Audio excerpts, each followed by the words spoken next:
to All About the Archers. I'm Philippa. I'm Katie. I'm Lauren. And I'm Quentin. And we are here to talk to you all about what's happened in the Archers so far this week. We will be covering Sunday the 19th of May, Monday the 20th of May, and Tuesday the 21st of May. There will be spoilers. You have been warned. Well, I'm sitting in a meeting room in a hotel in London, echoing a lot. But here we are. We're okay. Let's start straight away with what we thought about tonight and the week, faves and flops. Katie, I'm coming to you. I think my funniest bit was when Neil and Harrison, love heart, were having that whole conversation in the church, and Harrison was pouring his heart out and everything. And then Neil just turns around after they've been talking about cricket, and then Neil just turns around and goes, "Well, that must have hit you for six." I was like, yes. Yeah. Yes. It was a great line. And take a pew as well. That was another one in that. There were a few gags in that scene. Yeah, absolutely loved it. I thought that was slightly crass, actually, I have to admit. I thought, given what they're talking about, and I like a good pun, but I just thought, given the tone of it and what they were talking about, I was surprised Neil would be that crass, really. But it was a good line. It's a good line.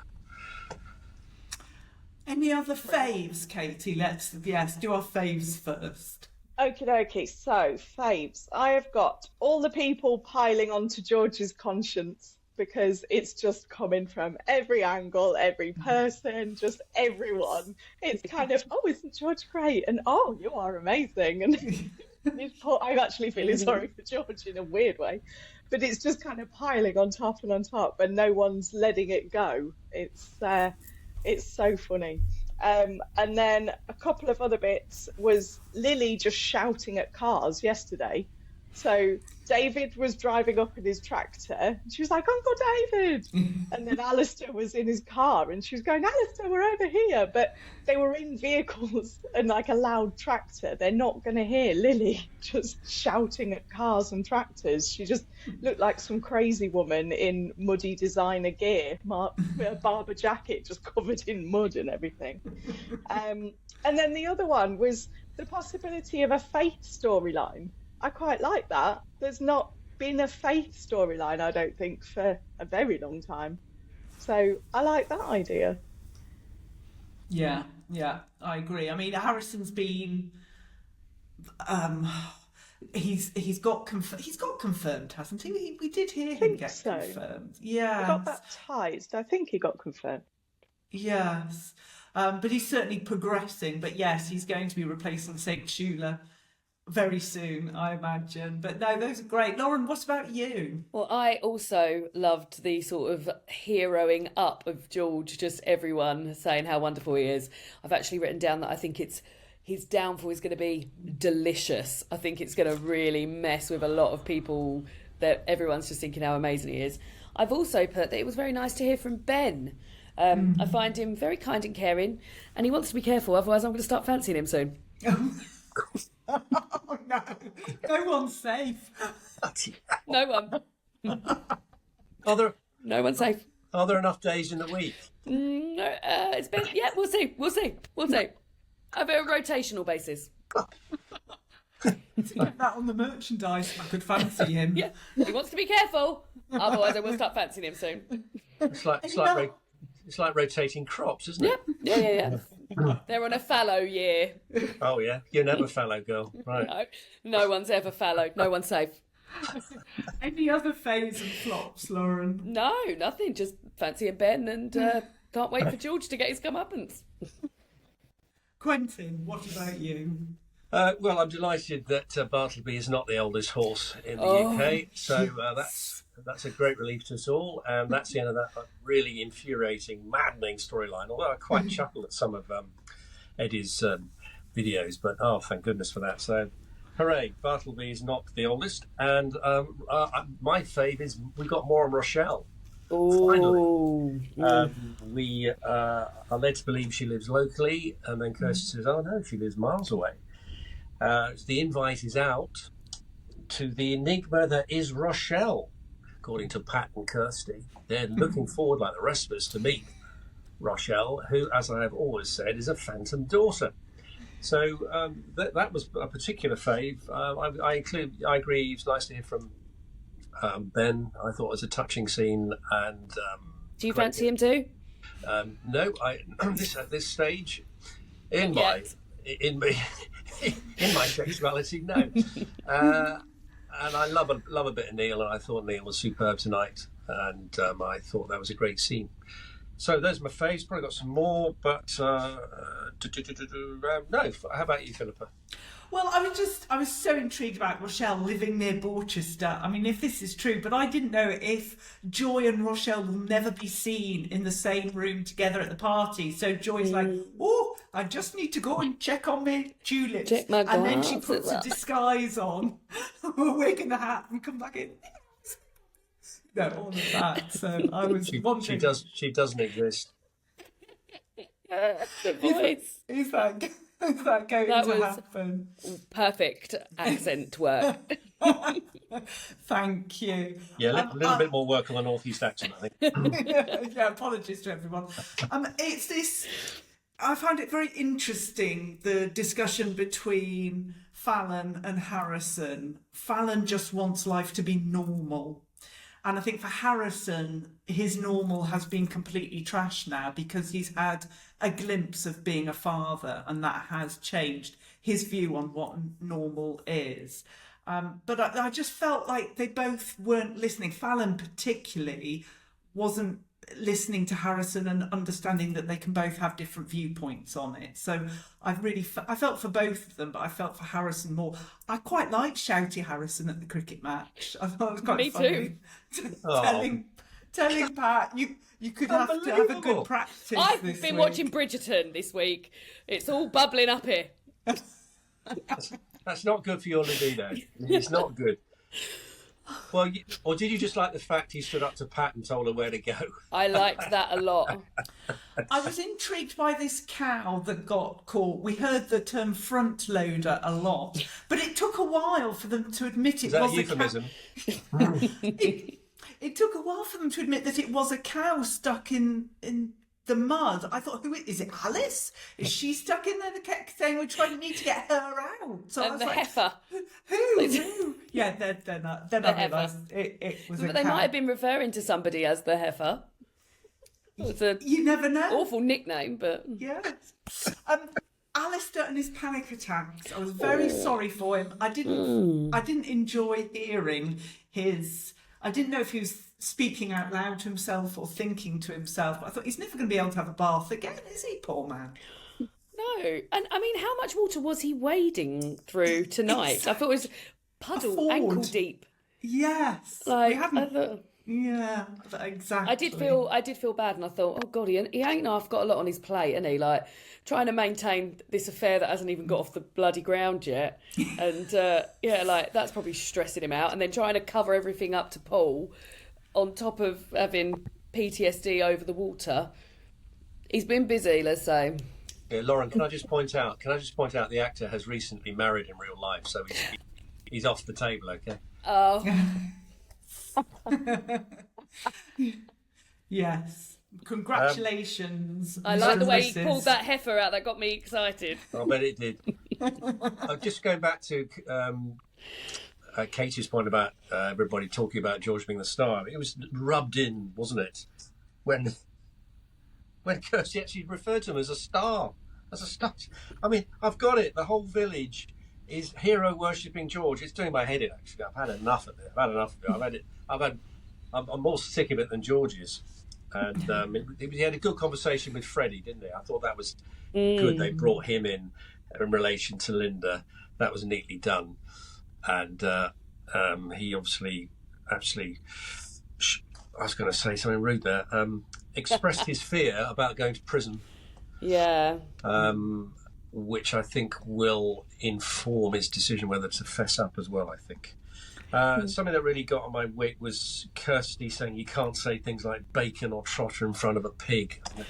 I know. Also, her reaction to being chased by a sow. I mean, I only got a C in my GCSE drama, but I think I could have maybe delivered a little bit of a better performance than that. Sort of far away from the microphone. Yeah. And she got chased by... I was rolling my eyes at all that. I've had a very bad experience with the sow. Very briefly, took the children to a farm. You're given this food to feed the animals. I didn't notice a sign saying, do not feed the pigs. Said to the children, come on. They went, no. I went, Offer your I'll do hands. it. Put it in. It nearly broke my hand. And as I pulled it out with this disgusting mess dripping off my hand, I go, I'm fine.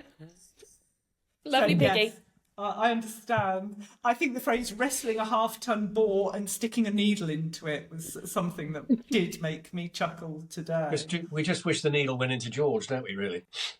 What is going to make George confess, though? What else could do it? Because there were almost times in these episodes where I thought there were sort of waves of, oh my goodness, he's going to confess, and then, oh no, actually he's okay with it. That it's all these ups and downs. I think it's going to come out very organically when he's just having a chat with Chelsea. I still think he's maybe going to admit it to Chelsea, but in that sort of conversation that he was having with Freddie tonight, I just think it's literally going to come out then. But I've only known George as being awful, and seemingly this is all making him be very community-minded and kind and nice, like saying, oh, I love pigs, I'll come and help anytime, and he's had a complete personality transplant. But yeah, I think it's just going to come out quite casually. Well, this is encroaching on my prediction. Shall I say my prediction now, Philippa? Because, yeah? Because my prediction is that after his conversation with Freddie, George is going to double down into not confessing. Because of Freddie's description of life inside, and George said, I just couldn't take it. And that line about that throwaway line from Freddie saying, well, maybe women's prisons aren't so bad. So I think George thinks I couldn't hack prison, and if Alice goes in, it won't be so bad anyway. So I don't think he's going to confess. Yeah, Early prediction. Sorry, Katie. I agree. I think the same. The fact that they said that they think women's prisons are easier. So, yeah, he's not going to confess. Notoriously easy women's prisons. Yeah, really nice. Let's talk about not prison food, but food in general. Zero. Oh, no, I've had food. I've got didn't food. get any. I've got chocolate biscuits, Yeah, sweets, surprise birthday tea, Jackson's food, bacon, teas. Bacon. Pig nuts. Yeah, that was delicious. Jackson's. It's was a that family Jackson's show, Katie. food? Delicious. I didn't know if that was or something else, but yeah. I've been off my food game this week, haven't I? Come on, I got biscuits. God. I am quite tired. But we Yeah, heard about... you keep making the wrong day, Lauren. I've been thinking about Ben. You keep referring to the wrong day, Lauren. I mean, Freddie's talk was yesterday, not tonight. I mean, come on, girl. Was it? Concentrate. Thinking about Ben. Exactly, come on. Well, we noticed that Alistair was as white as a sheet and perhaps trembling. David didn't notice. Lily didn't notice. Nope. So, yeah, see. Okay. We need to talk about Harrison's 2.5 weeks off for compassionate leave. Oh, no. And his Bless disdain for Alice, that hasn't gone anywhere, has it? He's and still he took fuming with annual her. leave. Fallon's curious about that. They had that awkward, that small talk when she arrived back. Oh, that was It escalated cringe. quite quickly, didn't it? He stormed off, and then Harrison, he's even lying, isn't he, about why he was late for the cricket match? This is not Harrison, is it? But she was going on about the dishwasher and where was the paperwork and we can only put it on when it's full. Yeah, but there's nothing else to talk about. That was so embarrassing. You know, there was this married couple and they're so awkward in each other's company. They were reduced to talking about dishwasher being fixed. And only a few weeks ago they were marrying themselves up in that hotel, and now dull as dishwasher. Yes. Bravo. Another dull but lovely person is Neil. We've already mentioned him. He was just hanging up to the bell ringing rota, and he mentioned that Susan was doing the cricket tea for the weekend. But we know that Susan's been doing something else as well, don't we, guys? What a link! Thank you. Yes. I'd almost forgotten. This Saturday is our interview with Charlotte, who plays Susan Carter It's a cracker. She was brilliant to talk to. We think you'll really enjoy it. So that'll be out this Saturday. That's the last interview. We're having a break in June from interviews. And the second half of June, there won't be any episodes. There will be episodes in the first half. And we'll be back in July with a brilliant cast interview. Really looking forward to that. Can't wait for that one. But anyway, sorry, back to it. Stars of the week. Katie, who's your star of the week? Loved it. It had to be tonight's episode. I was a bit stuck until tonight's episode. Thankfully, Neil delivered. But yeah, I was struggling. But just Neil chatting with Harrison and just the whole chatting about Alice and everything and how he's had to deal with Alice as well and just kind of just explaining it a bit to Harrison, I thought was wonderful. He would, proper star. The ending lines, I'm always here, and Harrison saying, thanks, Neil. Thought that was nice. Yeah. Lauren, who's your star of the week? Ben.